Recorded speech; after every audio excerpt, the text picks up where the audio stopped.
Well, the GST Council cedes the right to tax extra neutral alcohol to the states. GST on molasses gets slashed to 5% from 28%, while the Council also decides to not levy any GST on millet flour containing at least 70% millet composition. However, a 5% GST will be levied on branded millet products.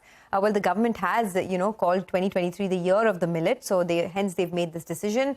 JK Arora, the chairman at Som Distilleries, and Rohan Shah of the Tax Council joins us now to talk about that. Mr. Arora, good morning, and Rohan, good morning to you too. Let me start with Mr. JK Arora. The question to you, sir, is that, you operate on about 40 to 43% gross margin levels. Can you tell us how much of your material cost is ENA from molasses, and the fact that this GST rate has been slashed, right, to 5%, what kind of impact would it have on your own business? So actually, on the alcohol which we use, there has been a GST department has been disputing and putting the tax on the alcohol which we use, and there has been few high court also have been given a ruling that the GST on the alcohol is a valid. But one thing is very, very clear from the Constitution of India, that manufacturing of liquor, storage, transport, licensing is all within the state domain. So actually, I am clear from the day one that GST cannot impose the tax on the alcohol because it's a state subject. Only thing is they can put the taxes on the industrial use, which has been finally now, after lot of persuasion and lot of litigations, GST Council has clarified that tax on the liquor, on the alcohol used, GST is not applicable. I think this is a good clarification, and lot of litigation will end since they are going to issue the clarification also. So I think this will end lot of litigation. This had been, Mr. Arora, hi, good morning. This had been being issued by state governments, sir? This was being levied by state governments? No, GST is the central yes, government. I know. It's the federal government. Yeah.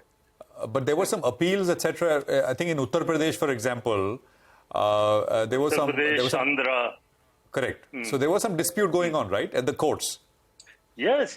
Lot of dispute. The crores of rupees of demands have been issued by the GST department. So all of that gets resolved. All of that gets resolved now, sir.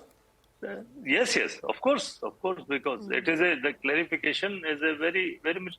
Actually, there was no dispute, but in the anxiety of having the more and more taxes by the GST department, they were actually imposing, I would say, a bit unfairly.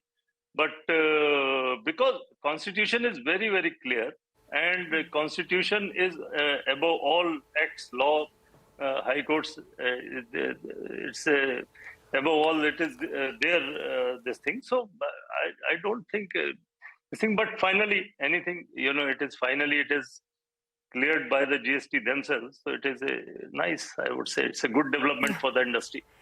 Okay, we have Rohan Shah, who is from the Tax Council, who's also been waiting by patiently.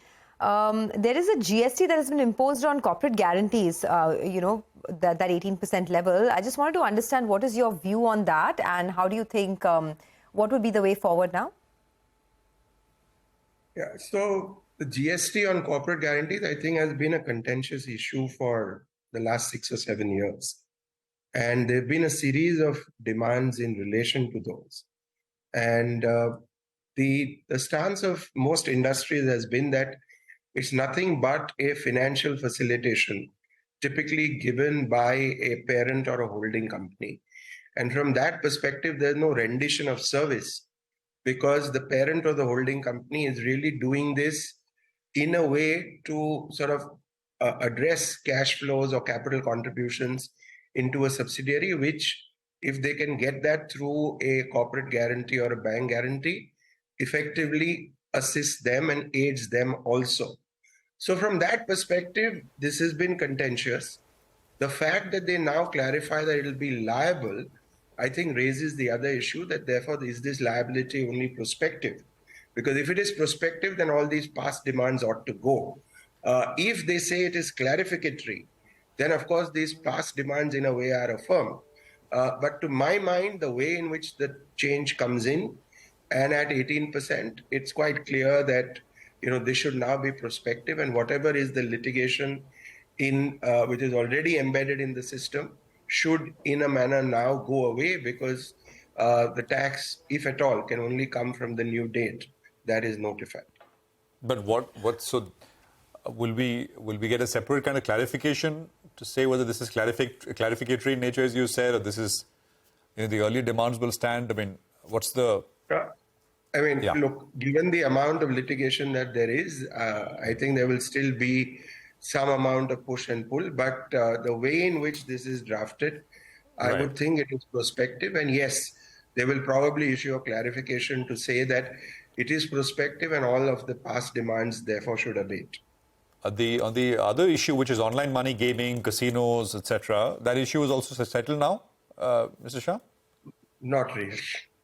I think those issues, the amounts are what they are, now running into an excess of 1.2 lakhs of demands. And that continues. I think we are seeing even more recent statements from the Revenue Secretary to say that they believe even the intended amendments are only clarificatory. Correct. So I think we are really looking at a full-blown legal battle. Okay. So this will go to the courts, and the courts will have to take a view. Because there are already writ petitions filed in a few courts. Correct. From the tax department's perspective, the issue is settled. I mean, they're saying, well, this is clarificatory, so this was always there. So this is just a reiteration in that sense. It's a nice way of putting it. It's settled subject to court. So, what that means, ultimately, the court will have the last word. And so, we have listed companies as well, which are where large sort of notices have been sent out to. So, for investors, what does this mean? I mean, long, protracted kind of legal battle at the courts? I mean, a few years at least before we get to any kind of... finally, the issue is decided one way or the other? Yeah, I think, yes, this is going to only get settled by the courts. There is already a pending matter in Gamescraft, which is in the Supreme Court. And there is a positive order there from the Bangalore High Court. It was in favor of the SSC. That has been stayed by the Supreme Court. I think Supreme Court will hear this on a prioritized basis.